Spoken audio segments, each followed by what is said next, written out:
Hey RotoBallers, welcome back. This is Pierre, the Roto Chef, and I'm here to help you once again with some lineup advice. This time for Week 7, aka the Bipocalypse, or whatever you want to call it. Look, there's 6 teams that are on bye, and most of them are actually pretty good teams.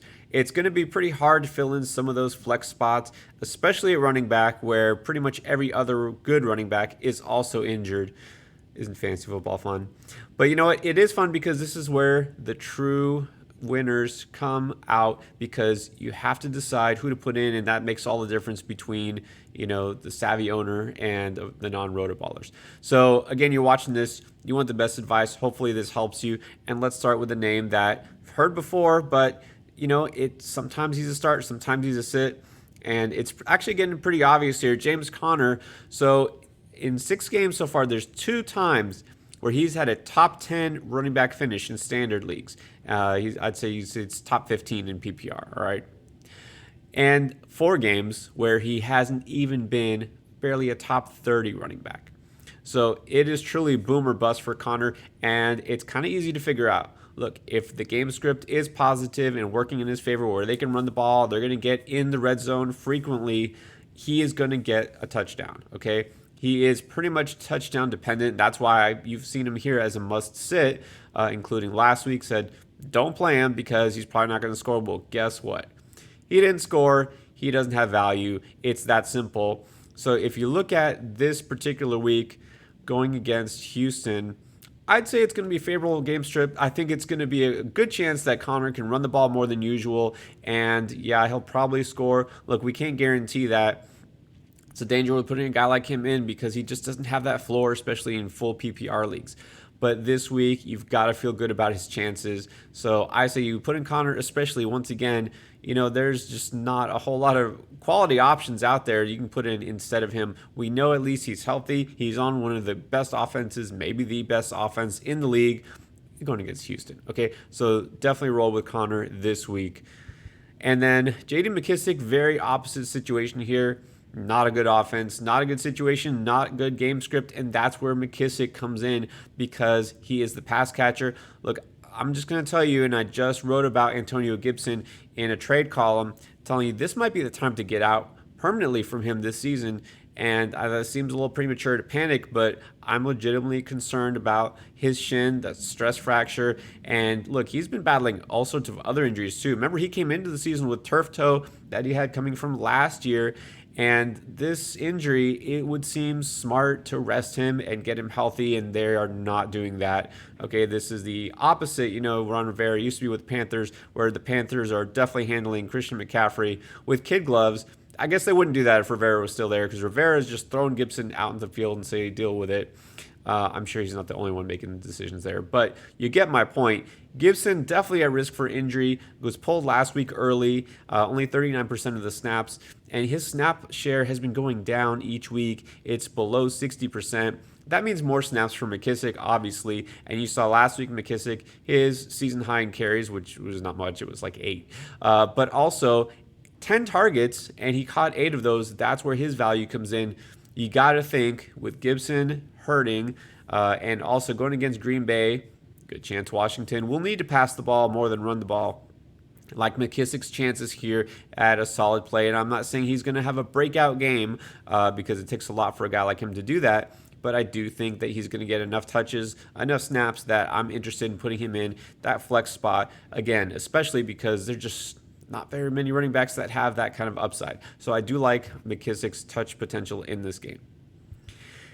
And then one more, I would say, must start for this week at least. Every week you could probably say Cordarrelle Patterson is going to be a must start going forward because, what has he done other than dominate since week 1? Week 1 is the only week where he hasn't been a top 20 play at either running back or receiver because he's basically both. So this is somebody that is playing running back, and you can put him at running back in your fantasy league, but he's basically a receiver, right? Got more receiving yards, over 100 more receiving yards than rushing yards this year, but he does both. Now, the only thing is people will always talk about the touchdowns. Look, he's not going to have another 3-touchdown game. He's not going to score a touchdown every game. No, of course he's not. Tell me who does, okay?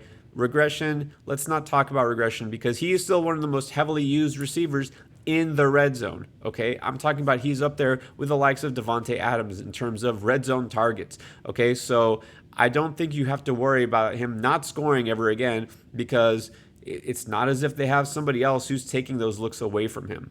All right, Ridley is back. Okay, Pitts is still there, but that's it. They really don't have any other receivers to count on. And Mike Davis is okay, but Patterson obviously eating into his touches as well. So the main thing is you can start Patterson, and you know what? You probably should start Mike Davis if you have him because it's the Dolphins. Yes, my Dolphins are now one of those defenses you just basically have to stream against. Bottom 5 against running backs and receivers so far this year, and Patterson's both, so there's absolutely no reason not to start him. And again, if you have Mike Davis, you probably should throw him in your lineup as well until we have some major changes in Miami. And I'm not talking about a new quarterback. That's not what they need. Unless there's some major changes on the coaching front, this defense is not going to get better because it's not about the players on the field and the talent. It's about other things. But let me digress before I go into a rant. All right, must sit. Couple of guys I don't like. Khalil Herbert has looked great the last couple of weeks, but this is not the week to start him. So first of all, you might know Damian Williams could be back. He should be back, but as we just found out, he's still waiting to clear the protocol, even though he should be clear of it by now. He is one of those who chose not to get vaccinated. So basically now has to wait longer. And it won't be till Saturday that we can find out if he's clear.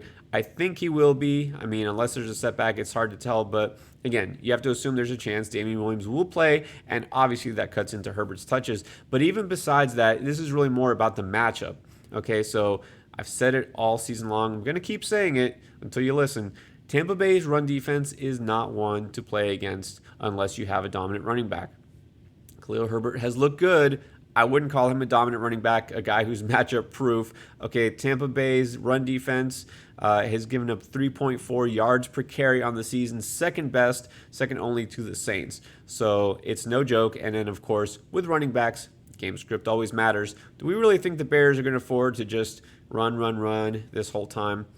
I'm guessing not. I know that's what they want to do, but this just odds don't look good for Herbert to have a big game. Going to be touchdown dependent. And also, again, if Williams is out there, that cuts into any possibility of Herbert putting up any points from receiving because Williams is going to be the dominant receiver in the backfield. So just all things considered, I know you want to keep rolling with Herbert. This is just not a week to do it. So if you have a better option, definitely go for it. And then one last running back that I think you should sit this time, Jamaal Williams. You've probably been sitting the last couple weeks anyways. Hope you keep doing that. This is a time where I remind you that we have to just pretend week one didn't happen. Great article the other day by Rishi Patel talking about week one outliers. There were so many crazy things that happened in week one that ever since then, you really just have to ignore and pretend they didn't happen because you might remember in week one, Detroit put up a lot of points. Jamaal Williams and DeAndre Swift both scoring multiple touchdowns, putting up top 10 running back numbers. Okay, so since that time, Jamaal Williams in the last 5 games has a total of 8 receptions. Okay, he's not been a top 20 running back since then. Now, in week one, it looked like both Swift and Williams were going to be heavily involved, both as runners and pass catchers. It's just not happening that way. DeAndre Swift all of a sudden is just the guy on passing downs. He's going to be leading this team by far in target share in terms of the backfield. So Williams, we thought, kind of had that PPR floor at least. He's not carrying it anymore. For whatever reason, they're only targeting Swift out of the backfield and not Williams. And so obviously the touchdown upside isn't there because, well, he's on Detroit.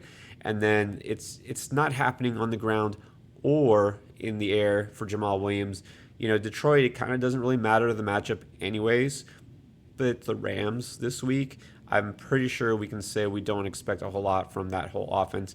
But especially Jamaal Williams at this point, I mean, he's nothing more than bench depth and an insurance policy for DeAndre Swift. So on the verge of being a guy that, you know, if you need the room, then you could probably cut him. But absolutely do not start him in week 7.